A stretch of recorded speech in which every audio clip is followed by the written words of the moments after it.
Pristine blue waters, majestic mountains, mighty rivers, and blatant corrupt practices in our government. Whoa, wait. Let's not show that. Redo. Pristine blue waters, majestic mountains, mighty rivers, and millions of funds spent in just 11 days. Fine, let's talk about the Philippines. Not through the lens of our camera, and color graded for the sake of tourism and a bit of sugarcoating, but through the eyes of the Filipino people, bare and bitingly faithful to their realities. Welcome to the Philippines, a country lived by the Filipinos, run by the Filipinos, and for the Filipinos. Bustling crowds on smog-blanketed streets, or laborers toiling under the high sun. Everyone is woven in a tapestry of hard work and diversity in this humid country. Yet, according to National Economic Development Agency, the Philippines is ranked 115th out of 180 countries in the 2023 Corruption Perceptions Index, with a score well below the Asia-Pacific and global average. True enough, with House hearings here and there sparking public outrage, from the alleged misuse of public resources through the confidential and intelligence funds to the rechanneling of funds from flood control projects to who knows where. Notably, a silent yet effective corruption in our society that often goes unnoticed persists, gnawing off the foundation of the Filipino spirit, from unfinished projects and infrastructures to the lack of disaster prevention. Why does accountability remain unreinforced? Why does transparency seem so elusive? Why is good governance deprived from our people?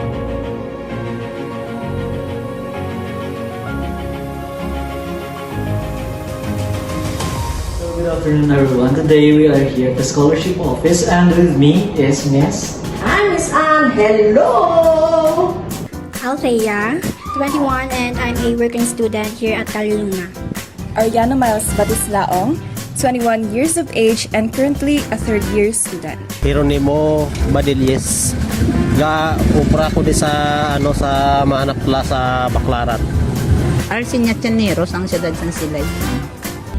Si Manong Umarka, 65 years old, gawa probulantil, gawa berbaligyan sa pista sa Silay. Yes, what can I do for you? So today we'll be asking you a few questions, Miss, regarding corruption and public accountability. So are you ready to answer our questions? Samasarangan ko lang sa buklong. Okay? So, for the first question, given the past and current situation of our country, do you believe that corruption is rampant, especially in our public offices? Yes, corruption is still rampant in our public offices. Kaya magiging naman sa nagtuwing every may calamity nga mabot bala sa aton nga lugar. May mga calamity funds na nga nakalaan sa mga specific places. But, for example, 1K taga-tao ang ginahatag. But, ang mabot lang sa mga tao is bugas na lang kag mga dilata sa mga Nang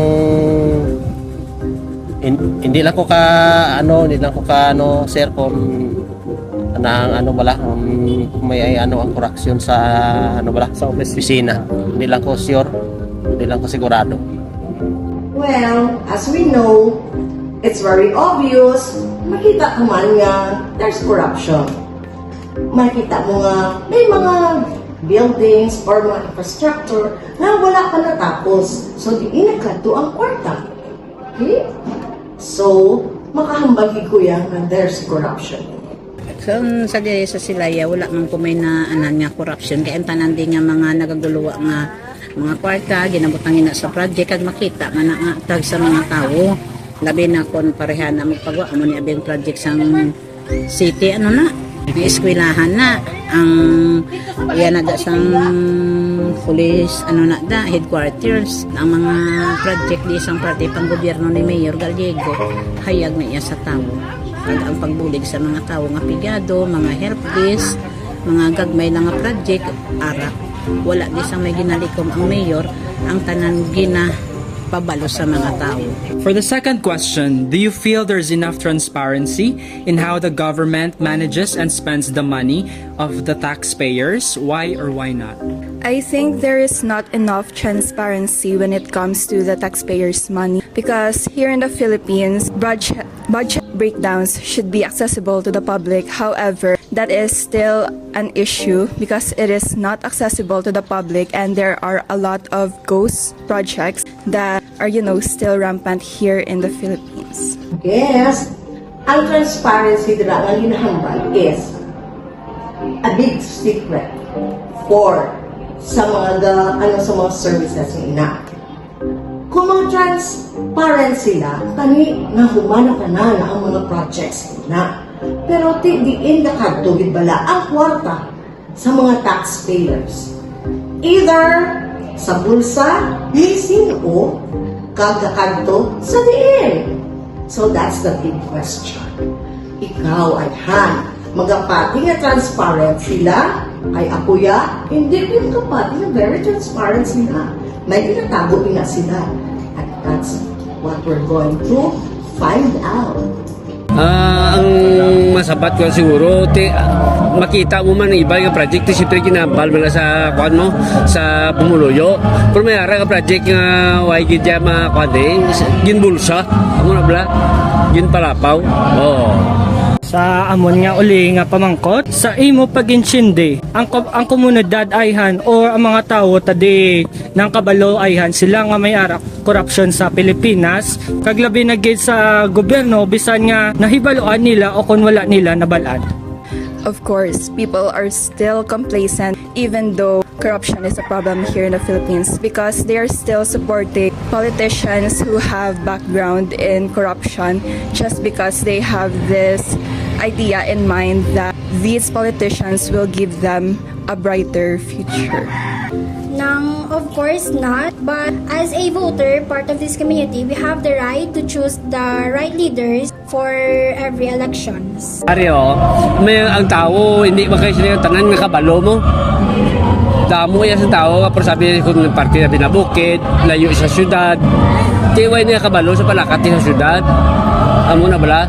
Pero kung magpursa ako na nga drive ako sa syudad, kabalo ko amo na nga palakat, siyempre nga mabuto ko pa Bisaya. Kaya kita mo ginagawa muna prestada ya. Hindi kita kaya sang tao nga makakablas mo, makabulig sa imo nang nakaintindi sa imo nga sitwasyon muna yan. So thank you, Miss, for sharing to us your honest thoughts about the jarring issue of corruption and the lack of public accountability, especially in our country. That would be all. Our interviews reveal that people from various socioeconomic backgrounds, location, and age groups are aware of the corruption within their communities, particularly during times of disaster.